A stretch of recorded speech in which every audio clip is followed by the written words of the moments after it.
안녕하세요 여러분, 써뉴쌤이에요. 오늘은 일상생활 지원 7번째 시간이에요.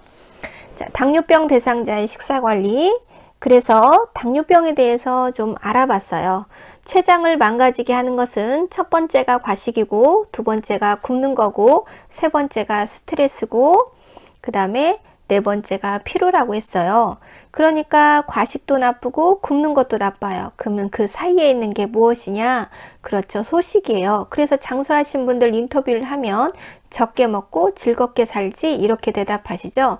옛날 한의사들은 인슐린이 무엇인지 포도당이 무엇인지 잘 몰랐지만 이렇게 암이 걸리거나 당뇨병이 걸리는 이치는 알았다는 거죠. 그래서 이 암자를 보시면은요, 입구자가 입이 3개예요. 그러니까 한마디로 말하면 식탐이 당뇨병을 부르고 식탐이 암을 부른다는 이치는 알고 있었다는 거죠. 자, 그래서 우리가 당뇨 환자는 췌장에 나쁜 것은 하지 않아야 돼요. 췌장에 나쁜 것, 과식하지 않는다. 살이 많다는 것은 먹여 살릴 식구수가 많다는 거고, 살이 많아지기 위해서 무엇을 했죠? 우리가 어디선가 무엇을 먹었죠? 많이 먹으면 많이 먹을수록 췌장액은 많이 소모되고 인슐린은 그만큼 많이 만들어져야 되기 때문에 췌장이라는 장기가 기계를 많이 써서 노화가 더 촉진이 된다. 그래서 적당한 몸무게, 적당한 체중은 계속해서 나오는 부분이에요. 자, 그리고 이제 달달한 성분이 많으면 많을수록 인슐린은 더 많이 나오게 되죠. 그렇지 않아도 피 속에 포도당 성분이 많은데 거기에다가 설상가상으로 단 것을 더 먹으면 혈당 수치는 더 올라가고 그 많아진 혈당을 끌어내리기 위해서 인슐린은 더 많이 만들어지겠죠. 그만큼 췌장이 부담이 가는 습관이에요. 그래서 단순당, 설탕이 많이 들어가 있는 것은 평소에는 피하고 저혈당 쇼크에 빠졌을 때는 먹도록 한다. 그러면 의식이 있으면 먹이고 의식이 없으면 병원에 데리고 간다. 복합 당질이라는 것은 당이 적은 식품을 말해요. 그래서 도정을 많이 거친 음식은 찰지고 혀에 짝짝 달라붙고 맛있어요. 그렇지만 곧바로 탄수화물로 쉽게 분해가 되기 때문에 혈액 속에 포도당 수치가 일순에 많아지죠. 그런데 도정을 덜 거친 음식은 입에 거칠고 맛이 없고 먹기 싫지만 포도당으로 분해되는 속도가 느려져서 포도당이 천천히 나오니까 췌장을 무리하게 움직이게 하지 않아요. 그래서 우리가 누구나 알고 있는 것처럼 당뇨병 환자는 잡곡밥이 좋다. 그리고 생채소, 생과일이 좋다. 왜냐하면 갈아버리면 포도당이 많아지죠. 그러면 혈당이 올라가기 때문이에요. 항상 기억하세요. 당뇨병이란 혈당의 정상 수치인 80에서 110 공복의 혈당을 스스로 조절할 수 없는 사람을 우리는 당뇨병이라고 한다. 그래서 혈당이 쉽게 오르고 혈당이 쉽게 떨어지는 사람들, 그러니까 혈당에 문제를 일으키는 음식은 멀리하고 혈당에 문제를 일으키지 않는 음식은 가까이 하도록 한다. 하지만 잡곡밥이든 백미이든 결국에는 탄수화물이 포도당으로 깨어지는 것은 속도의 차이일 뿐 같아요. 그러니까 우리가 꼭 당뇨 환자라고 해서 먹지 말아라, 그것은 아니에요. 먹지 말으라는 건 없어요. 오히려 굶는 것이 또 췌장에 나쁘다고 했죠. 그러니까 먹은 만큼 포도당은 만들어지니까 그만큼 에너지를 쓴다면, 에너지를 소모시킬 수만 있다면 먹는 것은 꼭 그렇게 나쁘지는 않다. 오히려 너무 먹지 않아서 저혈당 쇼크에 빠지는 것이 더 위험하다고 했어요. 다만 빨리빨리 포도당으로 분해되는 음식은 좀 줄여라, 이런 뜻이죠. 자, 그래서 잡곡밥, 생과일, 생채소는 좋다. 양념을 좀 줄이는 것은 좋다. 그러니까 우리가 입에서는 거부하고 맛이 없는 거, 이런 것들은 췌장에 좋은 음식이고 입에 짝짝 달라붙고 맛있는 것은 췌장에 나쁜 음식이다. 자, 그래서 혈당 지수가 낮은 음식, 덜 단 음식이 좋은 음식이다. 그래서 맛이 없는 보리밥, 우유, 사과, 당면, 이런 것들은 좋은 음식이지만 쌀밥, 찰밥, 찐 감자, 촉촉한 식빵, 이런 것들은 나쁘다. 자, 올리고라는 말은 적다라는 뜻이에요. 올리고당이라는 것은 포도당이 적다, 이런 뜻이에요. 올리고는 적다. 그런데 솔직히 올리고당이 포도당이 적은 건 사실이지만 음식할 때 넣으면 그다지 맛있진 않잖아요. 뭐니 해도 물엿을 넣는다든가 조청을 넣으면 더 맛있죠. 그러니까 우리 입에 맛있는 것은 몸에 나쁜 거고 우리 입에 맛이 없는 것은 몸에 대체로 좋다. 자, 그래서 당뇨병 환자들이 오랜 시간 당뇨를 앓다 보면 바른 생활을 하다가도 가끔 일탈을 하십니다. 그리고 이제 의사 선생님에게 혼나겠죠. 왜냐하면 한 달에 한 번씩 이제 병원에 가서 약을 타면서 혈당 검사하고 또 3개월에 한 번씩 당화 혈색소 검사를 하면은, 특히 당화 혈색소 검사를 하면은 이 내가 3개월 동안 어떤 식습관을 가졌는지를 숨길 수가 없어요.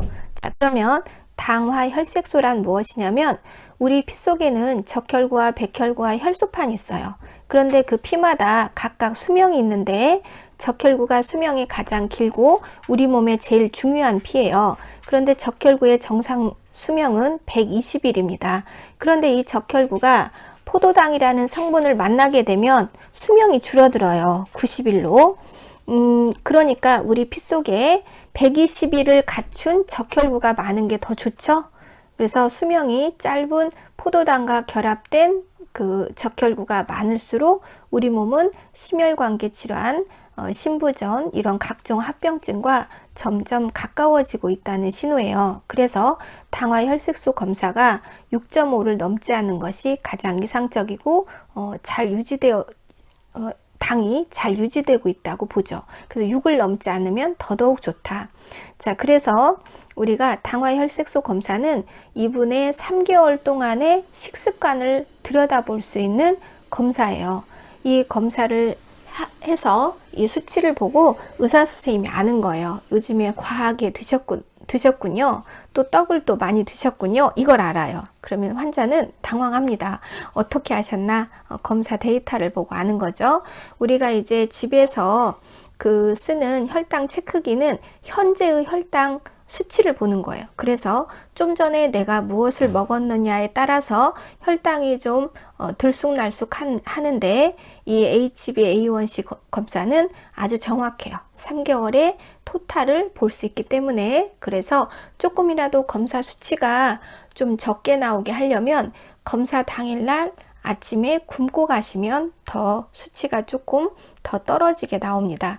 요즘에는 보험회사에서 보험을 들어주고 안 들어주고를 이 당화 혈색소 검사 수치를 보고 결정을 해요. 그러니까 전날 저녁부터 적게 드시거나 좀 물만 드시고 좀 굶고 가시는 게 또 수치가 적게 나와서 보험을 드는데 좀 도움이 되실 수가 있어요. 자, 혈당 지수가 낮은 식품을 섭취하는 것이 좋다. 그래서 혈당을 조절하고 비만이라는 건 비정상적으로 세포수가 많은 것을 말해요. 그래서 요즘에 현대의 의사들은요, 비만은 질병이다. 그것도 목숨이 오락가락할 정도의 심각한 질병이다. 이렇게 말을 하는 거죠.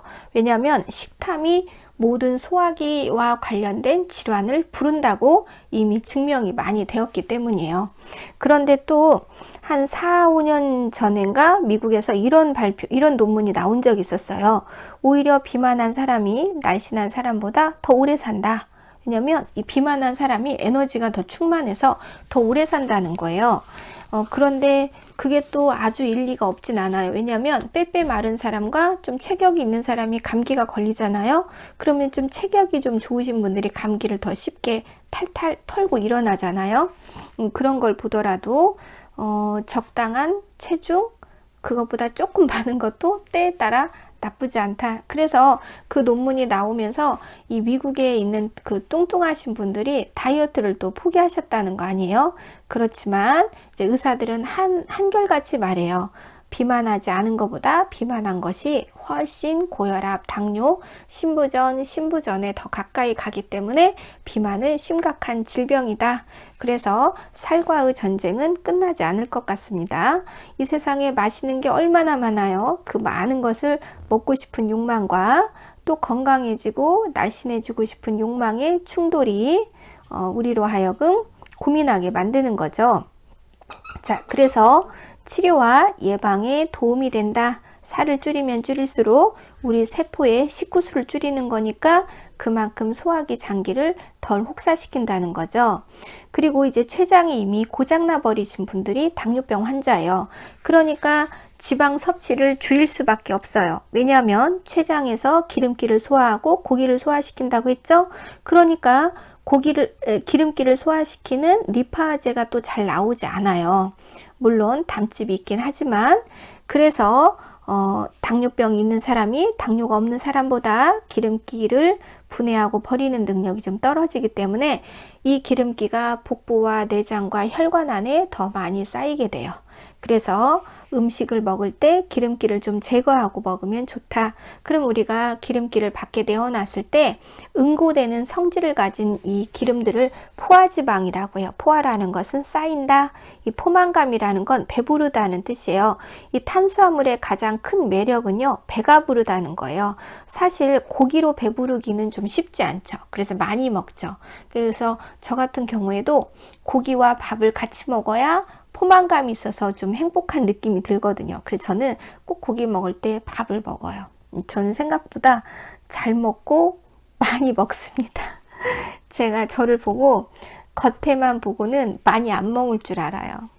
근데 저 먹는 거하고 먹는 걸 되게 좋아하고, 그 다음에 생선과 육식 다 좋아해요. 자, 여기에서는 이 지방 때문에 당뇨병이 있는 분들은 껍질을 벗겨라 하지만, 이 닭고기의 껍질을 벗겨서 버린다? 그러면 사실 안고 없는 찐빵이고, 그 다음에 흑설탕 빠진 호떡이죠, 사실.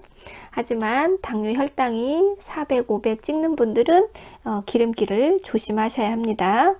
자, 그 다음에 이제 비타민과 무기질을 충분히 섭취한다. 이 비타민과 무기질은 혈당하고 상관이 없죠.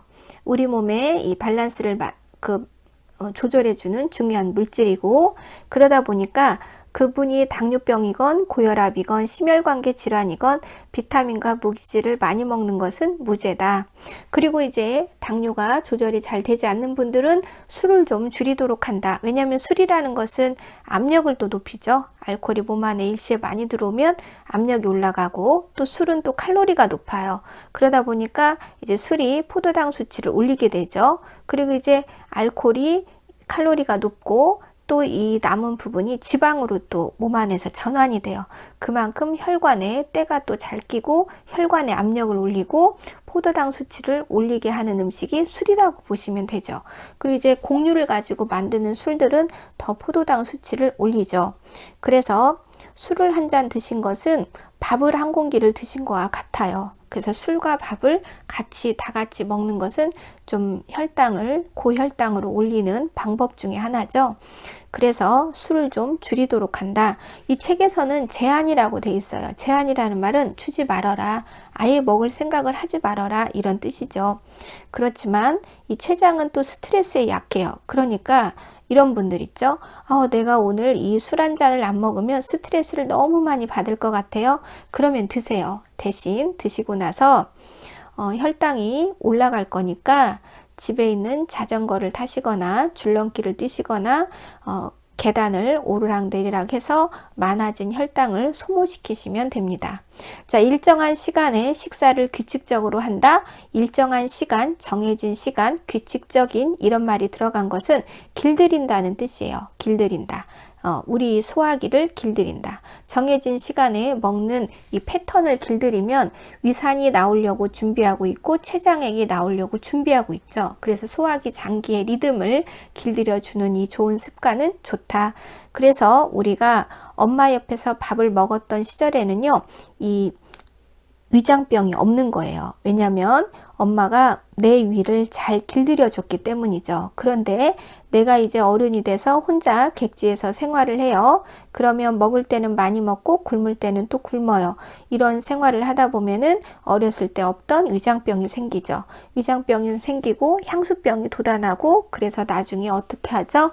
회사에 사표를 내고 돈 조금 받더라도 엄마 옆에서 규칙적인 생활을 하고 싶어서 내려오는 일이 있죠. 자, 그래서 우리가 야식이라는 거는 이런 거예요. 야식은 참 매력적이고 맛있는 음식인데 야식은 소화기 입장에서 보면 이런 거예요. 저녁에 새벽 1시에 먹는다. 그러면 소화기들이 쉬고 있는 시간이었어요. 그런데 갑자기 음식이 돌아오면 소화기들이 이러는 거죠. 야야야, 우리 주인 뭐 먹는다. 일어나. 기계 돌려, 기계 돌려. 그래서 야간 근무를 시키는 거죠. 어쩌다 한번 야간 근무하는 것은 괜찮지만 계속해서 야간 근무를 돌리고 또 돌려요. 그러면 나중에 소화기 암병동에 누워 계실 확률이 훨씬 올라갑니다.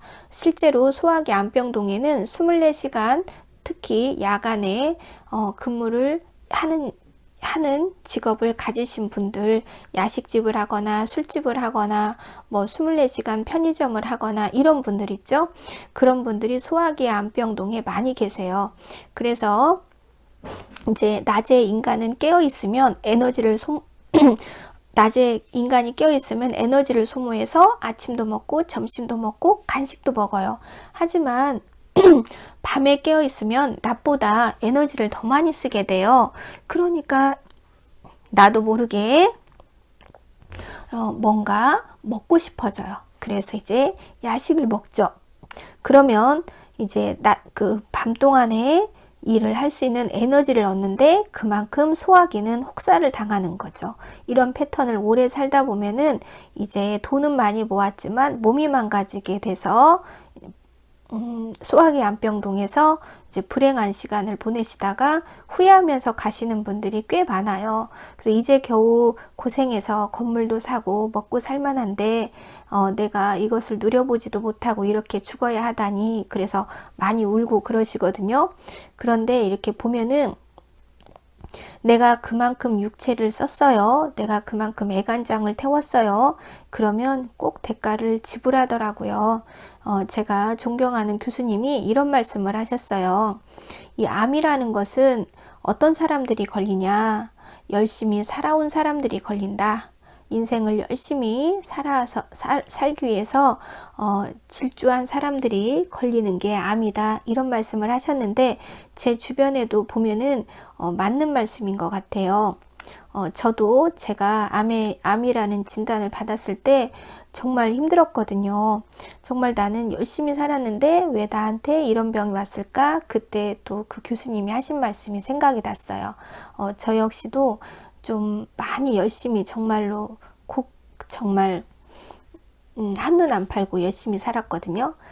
그랬더니 제 몸에 그 독소가 미처 빠져나갈 틈도 없어서 어딘가에 쌓여서 이제 암이라는 결정체로 제 몸에 남았던 거죠.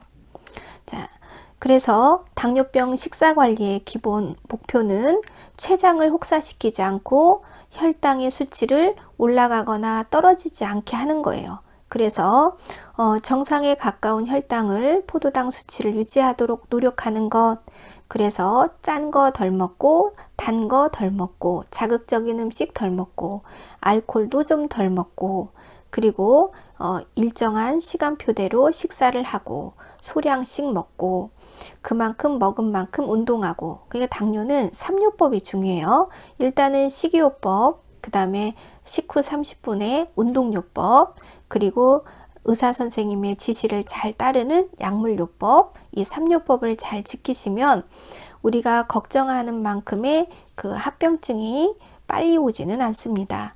적절한 영양 상태를 유지하고 골고루 먹어야죠. 어느 한 가지가 당뇨에 좋다고 거기에만 맹신해서 드시는 거, 그거는 그다지 좋지 않다. 이 세상에 당뇨를 완치시키는 음식, 당뇨를 완치시키는 약은 존재하지 않는다. 자, 합병증을 예방하기 위해서 최대한 혈당을 잘 관리하도록 한다. 그래서 고혈압과 당뇨는 동전의 앞면과 뒷면이에요. 그래서 당뇨가 오면 고혈압이 오고 고혈압이 오면 당뇨가 오게 돼 있어요. 당뇨병 환자에게 가장 위험한 합병증은 혈액의 압력이 자기 멋대로 올라가는 고혈압과 또 신장 부전, 신부전이 대표적인 합병증이에요. 이 신부전이 오는 이유는 이 신장이라는 장기 안에는 무수히 많은 혈관들이 있어요. 그런데 혈관도 장기이기 때문에 혈관 그 자신도 인슐린이 갖다 주는 포도당을 먹어야 살아요. 그런데 인슐린이 잘 나오지 않다 보니까 신장을 싸고 있는 혈관이 배가 고파요. 곳곳이 좁아지고 딱딱해지고 죽어버려요. 그러니까 신장이라는 장기에게 충분한 영양소를 줄 수가 없게 되죠. 그러다 보면 조금씩 신장 세포가 망가지게 되고 자기 기능을 할 수 없는 신부전 상태가 돼버려서 이제 투석을 하는 단계까지 오게 되는 거예요. 자, 우리가 저혈당 쇼크의 대처 방법. 이 당뇨병은 시험 문제에 나올 것이 딱 정해져 있어요. 저혈당 쇼크. 그러면은 혈당이 급격히 낮아지면 힘이 빠지고 몹시 어지럽고 식은땀이 나고 가슴이 두근거리고 의식이 오락가락한다. 왜냐하면 뇌가 배가 고프기 때문이에요. 이 뇌라는 장기는 혼자서 독립된 채로 살 수가 없어요. 아버지인 심장과 작은 아버지인 폐가 도와주지 않으면 스스로 살 수 없는 장기가 뇌이고 우리 몸의 가장 높은 곳에 있어요. 그래서 피의 압력이 세질 수밖에 없죠. 우리 인간이 직립보행을 하는 축복을 받았어요. 이 직립보행의 대가로 우리는 뇌졸중과 고혈압이라는 질병을 얻게 된 거죠. 우리가 댕댕이처럼 저희 집의 순돌이처럼 네 발로 걸어 다닌다면 우리는 뇌졸중이나 고혈압이라는 심혈관의 압력과 같은 질병은 걸리지 않죠. 자, 그래서 이 뇌가 포도당이라는 영양분을 받아먹지 못하게 되면서 힘이 줄줄 빠지고 몹시 어지럽고 두통에 시달리고 이런 증상이 생기는 거예요. 그래서 여보세요? 네. 지금 당뇨병 환자세요? 네. 아침을 굶으셨나요? 네. 그러면 의식이 있죠? 대답도 하죠? 빨리 설탕물을 먹이세요. 그런데 아무리 흔들어도 대답을 하잖아요? 의식이 없어요? 그럼 119에 전화해서 병원에 옮기신다. 이게 정답이죠. 그런데 갑자기 이제 이런 일을 겪잖아요? 그러면 119에 전화해서 병원에 가는 거 알고 있는데 이런 일을 한다는 거죠. 여보세요? 거기 119가 몇 번이에요? 이런다는 거예요. 자, 그래서 절대로 당황하지 말고 침착하고 신속하게 응급한 상황에 대처하시도록 해야 된다. 자, 그러면 이제 당뇨병에 우리가 주의사항에 대해서 배웠어요. 자, 다음 시간에는 고혈압 대상자의 식사관리에 대해서 배우도록 하겠습니다. 오늘은 여기까지 수고하셨습니다.